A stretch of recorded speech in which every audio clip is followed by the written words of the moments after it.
La Maison de nos aïeux mise sur les activités extérieures cet été pour attirer les gens à l'île d'Orléans.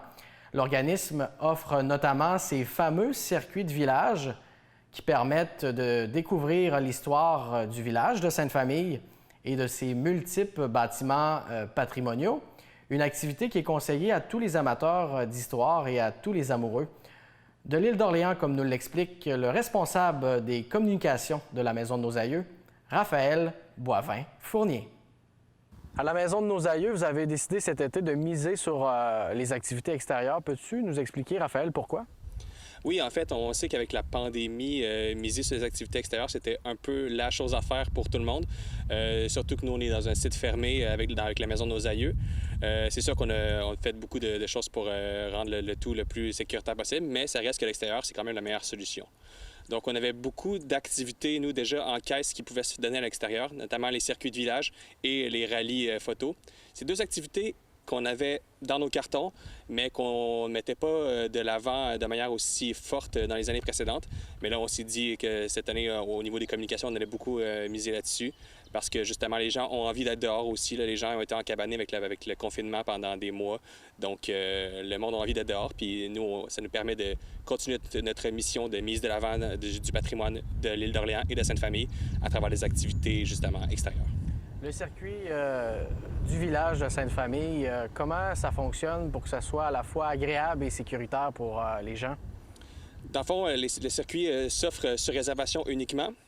C'est donné une fois par jour à 11 heures. Il faut y aller avec soit notre site web ou par téléphone. Et c'est des groupes fermés d'une unité familiale. Donc, ça peut aller jusqu'à une famille d'à peu près 10 personnes pour être sûr que ce trottoir ce soit toujours correct au niveau des 2 mètres de distance. Et on ne mélangera pas des deux unités familiales. Donc, on est sûr qu'il n'y aura pas de contamination de cette façon-là. Et ça se fait avec un seul guide qui, durant les passages intérieurs, va porter un masque, évidemment, et durant l'extérieur, va se tenir à 2 mètres. Et vous proposez plusieurs circuits du village ici à Sainte-Famille? Oui, dans le fond, on offre 2 circuits différents. Il y a le circuit de village traditionnel qui est le truc vraiment patrimonial historique misant sur l'histoire du village et sur tout ce qui est l'évolution du village à travers le temps d'un point de vue un peu plus historique et scientifique à quelque part. Ça, c'est vraiment un guide qui est expérimenté. C'est un circuit qui a été monté par notre ancienne coordonnatrice, Claire, et c'est basé sur beaucoup de témoignages de personnes aînées dans le village et aussi d'historiens et d'ouvrages historiques. Puis le deuxième circuit, ça se fait en famille seulement. Ça se fait à partir des recueils ici. Il n'y a pas photo. Qui sont en vente à la Maison de nos aïeux au prix de 3,95 $.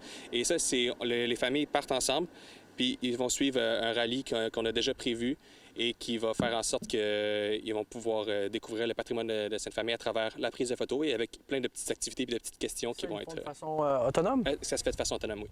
Le guide va leur donner les indications de départ et après ça, ils font ça de façon autonome. Puis après ça, ils peuvent nous envoyer les photos et nous, à la fin de l'été, on va faire un tri pour montrer les plus belles photos qui ont été prises. Et je pense qu'il y a un des circuits qui débute ici, là. Il y a 2 bâtiments là, pour commencer. Peux-tu nous parler justement de ces bâtiments qui ont beaucoup d'histoire?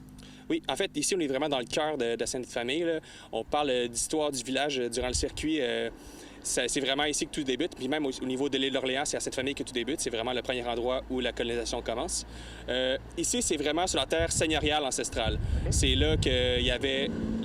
C'est là qu'a été construite la première église, qui n'est pas celle-là d'ailleurs, même si celle-ci est très vieille. La première église de Sainte-Famille a été construite un peu plus loin dans le parc des Ancêtres, tout près de la Maison de nos aïeux, qui, à l'époque, était aussi le presbytère. La Maison de nos aïeux, c'est le 5e presbytère de l'histoire de Sainte-Famille.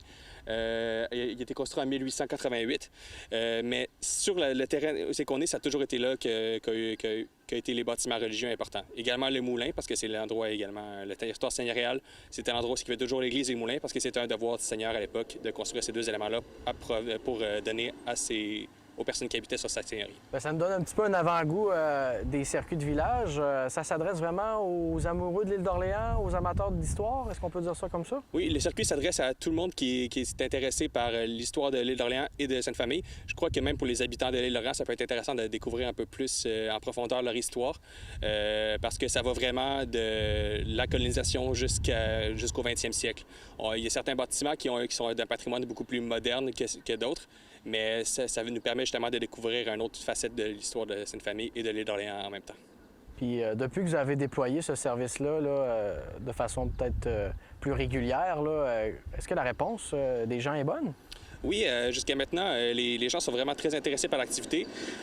Nous, on a fait beaucoup de promotions justement sur les réseaux sociaux, puis en partenariat avec les bureaux d'accueil touristique qui le mettent de l'avant également. La réponse, c'est pas fait attendre. Là. On a déjà eu un bon nombre de circuits qui ont été donnés. Puis les petits carnets commencent à se vendre beaucoup aussi. Là, on a également eu une pub qui est sortie dans le Journal Le Soleil, donc ça l'a aidé aussi. Là. À mousser justement l'intérêt. Puis au niveau des informations que les gens doivent connaître avant de se présenter ici, le circuit, tout se passe à pied. Donc je présume qu'il faut apporter la gourde d'eau, le masque. Qu'est-ce qu'on demande aux gens dans le fond? Dans le fond, les gens qui se présentent pour suivre le circuit vont se faire donner une bouteille d'eau. Ça vient avec le prix qui est de 10 $. Et si pour l'intérieur, évidemment, à partir de samedi, on va demander le masque pour la partie qui va se faire à l'intérieur du presbytère. Parce qu'il faut savoir qu'avec le prix du circuit, ça inclut la visite de la maison de nos aïeux après le circuit pour les gens qui sont intéressés. Donc, pour les passages à l'intérieur, on demande le masque, évidemment. On va donner une bouteille d'eau et voilà, ça se fait à pied. Sinon, est-ce qu'il y a d'autres activités à faire ici à la Maison de nos aïeux? Je pense qu'il y a aussi le petit hangar, qui a beaucoup de choses à découvrir à l'intérieur. Hein? Oui, nous, on encourage tout le monde à venir à la Maison de nos aïeux, nous aider aider à contribuer à notre mission de préservation du patrimoine. Une des façons de le faire, justement, c'est d'aller voir notre hangar à livres, animé par notre administrateur et généreux bénévole, Marc Pocket, qui fait son art aussi. C'est un tourneur sur bois et il vend des livres usagés de manière sécuritaire également. C'est 4 personnes en même temps. Puis comme c'est un lieu ouvert, les masques ne sont pas encore obligatoires, mais on l'encourage quand même fortement. Raphaël, tu m'expliquais que c'est un moment fort de la visite. C'est quoi le bâtiment qu'on voit derrière nous? Derrière nous, c'est la chapelle de procession. C'est vraiment un élément emblématique de Sainte-Famille. Et d'ailleurs, si vous faites le tour de l'île, vous allez en voir quelques-unes dans la chapelle. En fait, vous allez en voir une par village, des chapelles de procession. Les gens s'interrogent beaucoup sur ce que c'est, ces affaires-là, puis pourquoi c'est là. Dans le fond, celle-ci, on ne sait pas exactement précisément quand est-ce qu'elle a été construite. On le sait que c'est entre la fin du 18e et le début du 19e, donc peut-être 1780-90. Les chapelles de procession, c'était un bâtiment qui était utilisé une fois dans l'année lors de la fête Dieu. Ça, c'était un événement qui avait lieu annuellement et tous les gens se réunissaient à l'église et de l'église partaient en suivant la route pour se rendre à la chapelle pour faire une procession dans la chapelle. Il faut faire une célébration religieuse dans la chapelle. Évidemment, tout le village ne rentrait pas dedans. Il devait fermer la route et il y avait beaucoup de gens à l'extérieur. Mais le curé et ses aides pouvaient vraiment tout rentrer. Puis à l'intérieur, aujourd'hui, c'est encore comme c'était à l'époque. Cela dit, pendant tout l'été, on ne pourra pas l'ouvrir.